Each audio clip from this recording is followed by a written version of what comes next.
Hey guys, welcome back to my channel. Today I wanted to talk about sex. Let's talk about sex, baby. Let's talk about you and me. Let's talk about this is why I'm not a singer. I only know the most important lyric, which is let's talk about sex. So let's talk about sex, guys. No, seriously, I hate how there's such a huge stigma around sex and talking about sex, especially when it is such a natural human thing. There should be no shame or embarrassment. So that's why I asked you guys to ask me on my Instagram about whatever you guys wanted to know about sex. And look, I'm not an expert, guys. I'm a Scorpio, but just kidding. Seriously though, I'm just gonna be talking about my experience. And let me just say, I was scrolling through the questions and there was a lot of like LGBTQ plus sex questions, and I love it. You know, I'm here for the gays. Love the gays. You guys had a lot of the same questions that I had whenever I was first coming out. So I hope this helps all my little baby gays because this would have helped me. By the way, I'm sorry if there's an echo. I am in a new place, so there is an echo. That just means you could hear me better, right? Like you could hear me 2 times. So I'm gonna shut up. We're gonna get right into the questions. Let's talk about sex, baby. Okay, I don't know why I keep doing that. I'm sorry.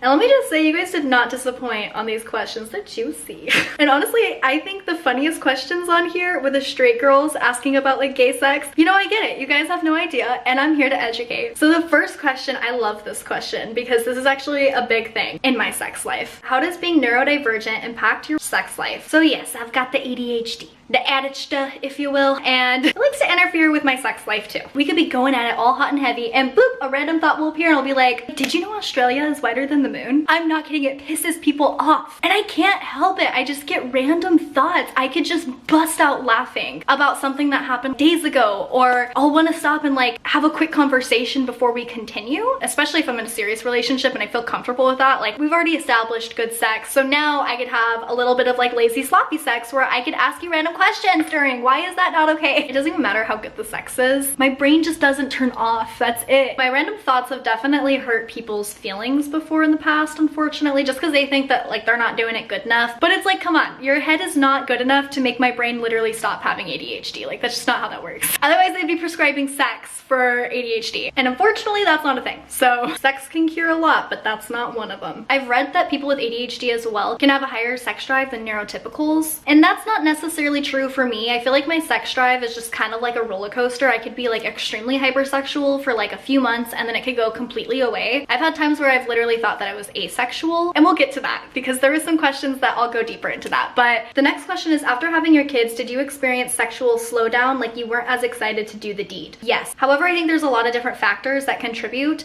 to that time period of my life after I had both of my kids. But I did experience that. It was like an immediate, like, why are you fucking touching me? I had like absolutely no sex drive. And if you're experiencing that, that's okay. Sometimes you just gotta listen to your body and be patient with your body to recover and have your hormones adjust and all of that fun stuff. Unless it's something that you really wanna fix, then I would obviously recommend talking to a doctor. Make sure there's no external factors of other people pressuring you and you're just trying to please them. The next question is actually a perfect segue to my sponsorship, and it is, what is your favorite vibrator and is it weird to use one during sex? No! I get so mad about this topic. Only because my experience with men, they almost felt inferior to vibrators and didn't want to involve them in sex because they thought the vibrator could possibly be better than them, and newsflash, it is. It is a machine. It is literally meant to do that. But for me personally, involving toys is so much fun. I love toys alone. I love it with a partner. It just adds to it. There are just things that vibrators can do that people can't, and that's okay. It doesn't make you any less. You don't need to be jealous of a vibrator. It's like people are competing with vibrators of who can make her have the better orgasm. And it's like, if you're in control of the vibrator on her, you are still giving her that amazing orgasm. The machine is just helping you. It's okay. But to answer your question, the Sela vibrator by Lillo has been my go-to vibrator. And let me just get TMI for a second. I have never experienced what she has made me experience before. And the funny thing is, this is not the typical vibrator that I usually would grab. I usually like wands, and let me just show you what she could do. She sings for us, listen. This is what her mouth looks like, and I love how large this is because it feels a lot more like a mouth, and the battery is so long lasting, which is really cool because everybody's body is different and it does take a little bit longer for some people to get there, and that's perfectly okay too, and she'll let you get there, trust me. There's so many different settings on here. Let me show you. We've got her, she's good. Got rhythm, right? Good rhythm. Now we're picking up the pace, and that's my favorite. But I'm telling you, look how many settings.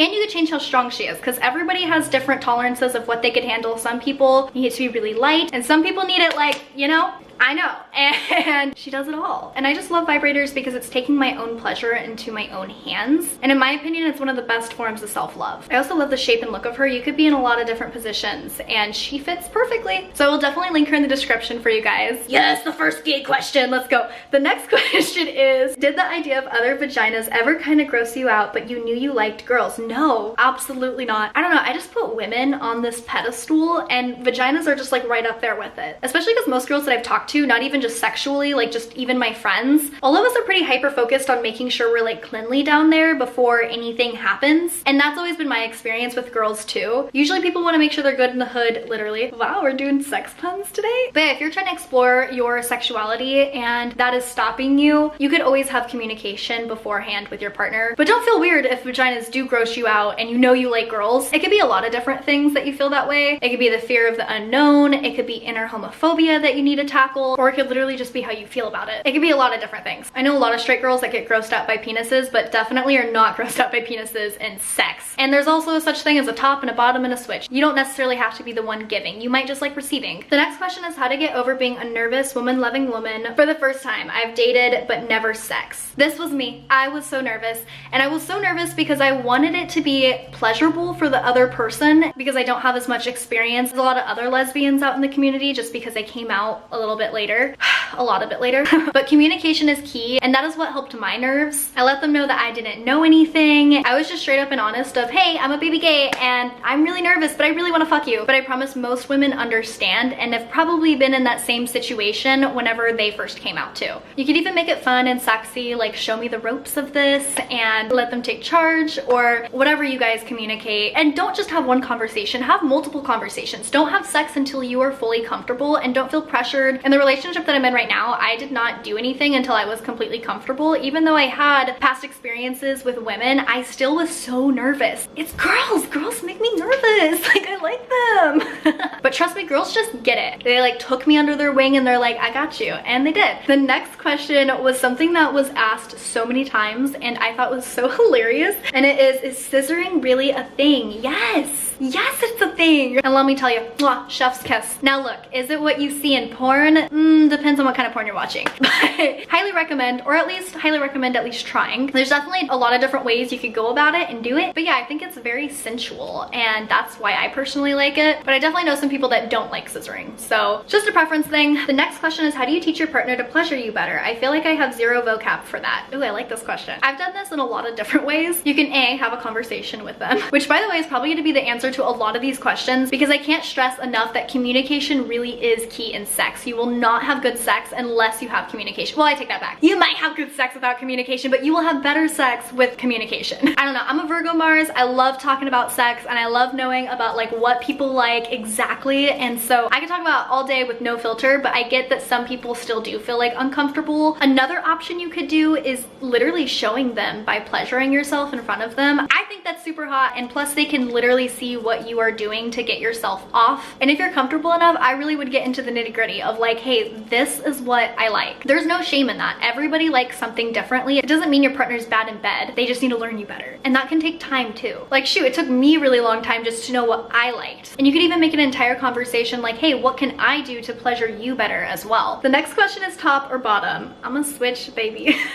So the next question is, was the first time with a woman easier than with a man because you knew the body better? Having sex with women has always just been more intuitive for me and it has always just come more naturally. So in that aspect, absolutely. However, I was more nervous to have sex with women than with men because girls just make me shy. I cared more and I almost was more nervous because I did feel like that expectation would be there of you have a vagina yourself, you should know how to work one. But the reality is that all vaginas really are different. Everybody likes something different, so it's not always the case. So that aspect of it didn't make me feel more confident until I actually did it. Like when I was in the moment, it was like, oh. But it was nice because I did know what not to do. Like knowing you need to warm her up down there, if you know what I mean. I didn't ask for you, Alexa. Sorry, I'm having trouble connecting to the internet. It looks like an issue with the router and Echo device, so try restarting them. Unplug both of them, then plug the router back in. Wait 30 seconds.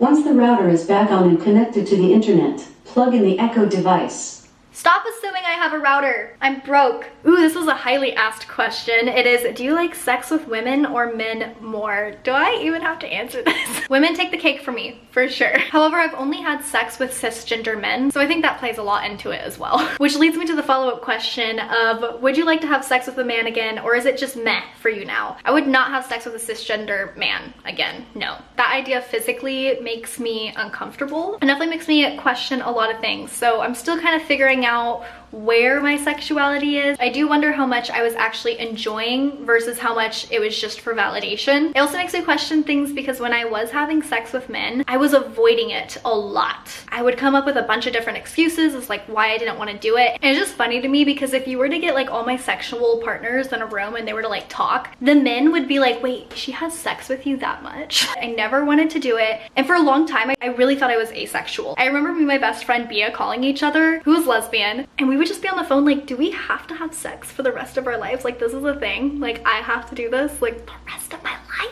At what age do people stop having sex? Because we didn't like it so much. But it does raise a lot of questions for me. But to be continued on that. We're still exploring that idea. So that is all the questions that I have for today, but I definitely want to do this again. So head over to my Instagram and keep a lookout for my story posts because this was really fun. I loved this Q&A. I just think we should be normalizing having these conversations more because sex is normal. So yeah, thank you guys so much for watching. Bye.